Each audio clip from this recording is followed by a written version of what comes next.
Magandang umaga po sa inyong lahat at narito na ang ating 5 a.m. bulletin ng Bagyong C1 at live po mula dito sa Pag-asa Weather Forecasting Center. Isa na nga pong typhoon, no? Humina po yung Bagyong Uwan at nung matapos itong maglandfall dito sa may bahagi ng Aurora. So as of 4 a.m., ang huling lokasyon ng Bagyong Uwan ay nasa katubigan na po ng Bacnotan sa La Union. So nakatawid na po ito ng kalupaan ng ating bansa at ngayon ay patungo na sa bahagi ng West Philippine Sea dahil humina nga yung bagyong si Juan matapos tumama sa kalupaan ng Aurora. Sa ngayon po ang kanyang lakas ay nasa 150 kilometers per hour malapit sa gitna. Ibig sabihin po nung nasa gitna, yung nasa may gilid po kasi nung sentro ng bagyo, yun yung eye wall, yun yung pinakamalakas na lugar po or bahagi ng bagyo. Kaya binabanggit natin na nasa 150 kilometers per hour yung kanyang pinakamalakas na hangin. Samantala yung pagbugso, ito naman ay nasa 230 kilometers per hour. Tinatawag din itong gustiness. Ito po yung mga biglang malalakas na hangin na dala pa rin ng bagyo. At ito'y kumikilos pa kanluran, hilagang kanluran sa bilis naman na 25 kilometers per hour. Makikita nyo po, no? So nababawasan na po yung mga lugar na may mga kaulapan. Kaya po posible po na mamayang hapon or mamayang tanghali ay mas mababawasan na yung mga pagbugso ng hangin, malalakas na mga ulan na dala nga ng bagyong uwan, lalo't palabas na po ito ng Philippine Area of Responsibility. Tingnan po natin muli yung pagtama ng bagyong uwan dito sa may bahagi ng Aurora na nakuhanan po base po sa ating Baler radar. So makikita nyo ito yung sentro, malawak yung mata ng bagyo hanggang sa ito ay tumama dito sa may area ng Aurora. At nung tumama po ito sa may area ng Aurora ay nabasag po yung sentro ng bagyo.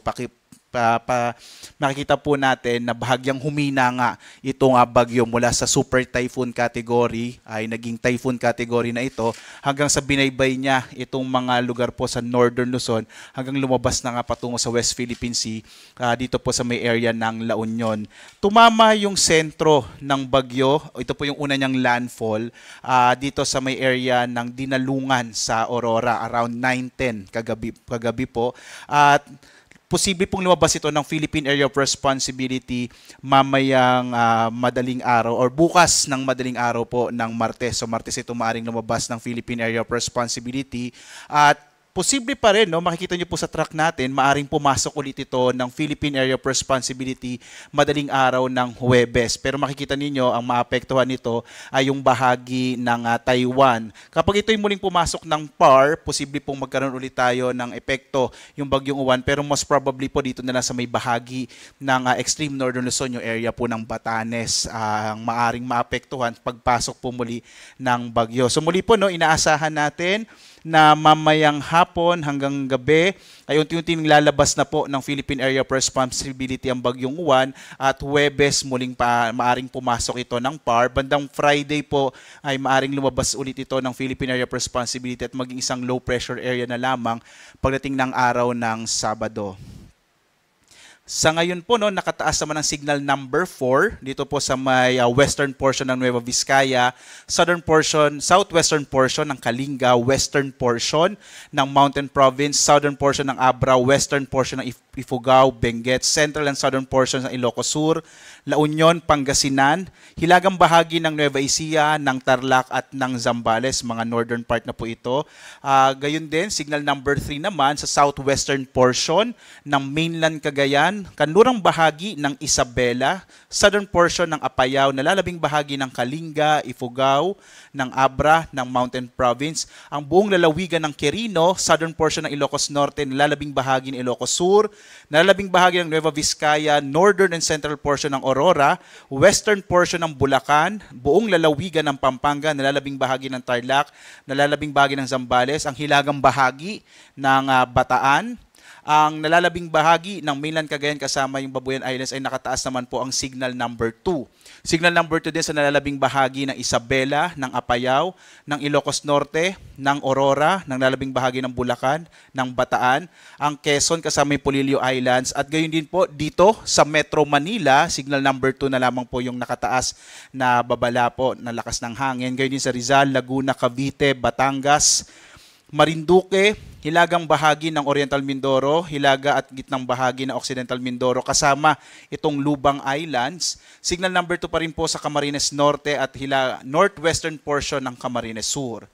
Signal number 1 naman sa Batanes, hilagang bahagi ng Palawan kasama yung Cuyo at Cagayancillo Islands, nalalabing bahagi ng Camarines Sur, Catanduanes, Albay, Sorsogon, Masbate kasama yung Burias at Ticao Islands, Romblon, nalalabing bahagi ng Oriental Mindoro, na Occidental Mindoro, western and central portion ng Northern Samar, northwestern portion ng Samar, at gayon din po dito sa Panay Islands, Iloilo, Capiz, Aklan, Antique kasama yung Kaluya Island. Inaasahan po natin sa mga susunod na update natin within the day ay unti-unti na pong bababa yung mga nakataas na babala natin na tropical cyclone wind signal, lalo't papalayo na nga yung bagyo. Pero asahan pa rin natin, posible po ngayong umaga, may mga pagbugso pa rin ng hangin, posible pa rin yung mga biglang mga malalakas na mga pag-ulan, lalo na sa may kanlurang bahagi po ng Luzon. Samantala, ngayong araw, kahit po yung mga lugar na wala pong nakataas na tropical cyclone wind signal, posible pa rin magkaroon ng mga pagbugso ng hangin, dulot pa rin po yan ng bagyong Uwan. Malaking bahagi pa rin po ng Palawan, Visayas at ilang bahagi ng Mindanao. Bukas, inaasahan nga natin na lalabas po ng Philippine Area of Responsibility ang bagyong Uwan. Pero posible pa rin, kahit po wala na pong nakataas sa tropical cyclone wind signal, malaking bahagi pa rin ng Luzon, ay maaaring magkaroon ng mga pagbugso ng hangin kasi meron pa rin pong trough or yung mga kaulapan na dala ng bagyo. Pagdating ng Wednesday, araw ng Miyerkules, ay posibleng may mga pagbugso rin ng hangin sa Batanes at Babuyan Islands. Dahil inaasahan nga natin, muling papasok ng Philippine Area of Responsibility ang bagyong Uwan madaling araw po ng Huwebes. Narito po yung ating inaasahang mga paglakas ng mga dadalhin po nitong ulan kahit po palabas na yung bagyo. Mapapansin po natin nabawasan na po yung mga malalakas na mga pag-ulan na mararanasan ngayong araw.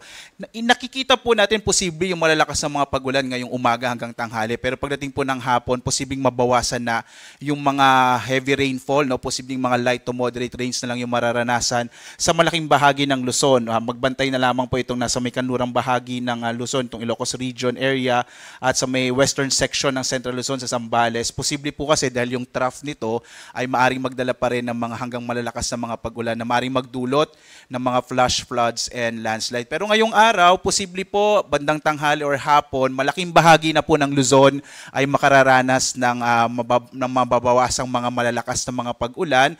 Bukas po araw ng Martes, posibleng mas maulap na kalangitan naman at mga mahina hanggang sa katamtamang pag-ulan ang mararanasan sa malaking bahagi ng Luzon sa paglabas nga yan ng bagyong Uwan ng Philippine Area of Responsibility bukas.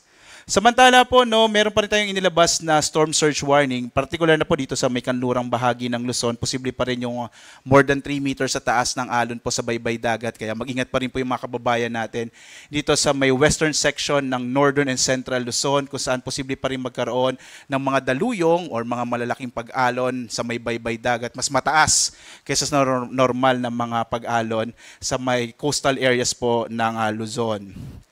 Samantala, may nakataas pa rin tayong gale warning. Particular po ito dito sa may baybay dagat hanggang mga around 50 to 55 kilometers po mula sa coast ng ating bansa. Inaasahan pa rin natin na magiging maalon yung gitna ng karagatan dahil nga po sa hanging dala ng bagyong Uwan. Particular na po ito yung area ng Batanes, kasama yung Cagayan at Babuyan Islands, Isabela, Ilocos Norte, Ilocos Sur, La Union, Pangasinan, Aurora, Zambales, Bataan, Metro Manila, particular na nga po sa may Manila Bay, delikado pa rin po maglayag dyan. Cavite, Batangas, Quezon, kasama yung Polillo Islands, Catanduanes, Camarines Sur, Camarines Norte, Occidental Mindoro, kasama yung Lubang Islands, Oriental Mindoro, Marinduque, Romblon, Palawan, kasama yung Calamian Islands, at itong area ng Antique. So asahan pa rin po natin na maaring maalon yung karagatan. Kaya po sa mga maliit na sakyang pandagat, iwasan po na pong pumalaot dito sa mga lugar na may nakataas po na gale warning sa ngayon.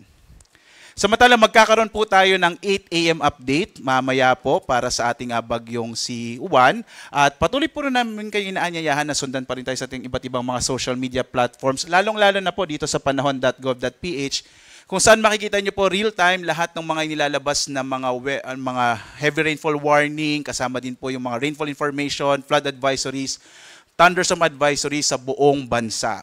At muli po sa paglabas na po ng kalupaan ng bagyong Uwan, asahan natin magsisimula na pong mabawasan yung mga malalakas na mga hangin at malalakas na ulan na dala ng bagyo, dahil inaasahan nga natin po mamayang gabi or bukas ng umaga ay nasa labas na po ng Philippine Area of Responsibility ang bagyong Uwan. Gayunpaman, mag-ingat pa rin po kayo mga kababayan dahil po posible pa rin yung mga pagbugso ng hangin at mga kung minsan malakas na mga pag-ulan ngayong umaga sa malaking bahagi po, lalo na dito sa may western section ng Northern and Central Luzon.